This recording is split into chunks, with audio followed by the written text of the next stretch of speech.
ఎంతసేపు అరుస్తారు నేను చూస్తున్నాను.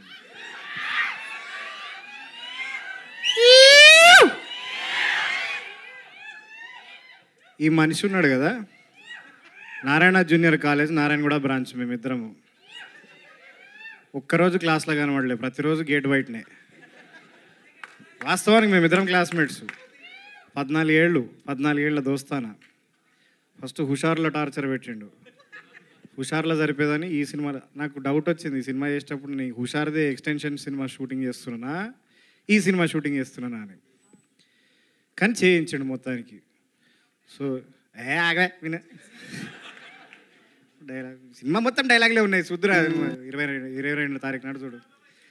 వెళ్ళిపో మరి పో. ఈ మనిషి అప్పులో ఎంబడబడతారు కదా, పైసలి అని.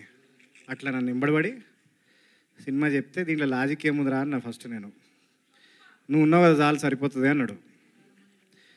దాని తర్వాత దర్శిగా అని చెప్పిండు స్టోరీ. దర్శిగాడు నాకు ఫోన్ చేసి ఈ సినిమాలో లాజిక్ ఏముందిరా అని అడిగాడు.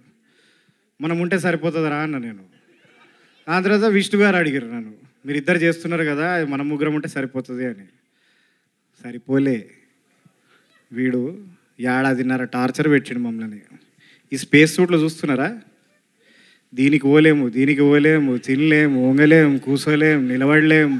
1 ఏడాది. కానీ మేము 1.5 ఏడాది కష్టపడిన ఫలితము మీరు చూడాలంటే మార్చు గట్టి చెప్పా. ఫుడ్ పెట్టండి వీళ్ళకి ఎవరన్నా. 1 2 3 అంట, గట్టిగా చెప్పండి ఒకసారి. 1 2 3. చూస్తారు కదా, చూస్తారా లేదా? చూడాలి ఖచ్చితంగా. ఎందుకంటే ఆయన ఓము, ఈయన భీము, కానీ ఈ బుస్సుని మాత్రం ఖచ్చితంగా చూస్తారు మీరు. Okay, thank you very much. Media మిత్రులందరూ కూడా చూసి మమ్మల్ని అభినందించేందుకు థ్యాంక్ యూ వెరీ మచ్. గీత గారు, నేను ఇంక ఇచ్చేస్తాను మైక్, నాకు మాటికి ఇవ్వకండి. నా ప్యాంటు జారిపోతుంది లోపల. ఏంటిది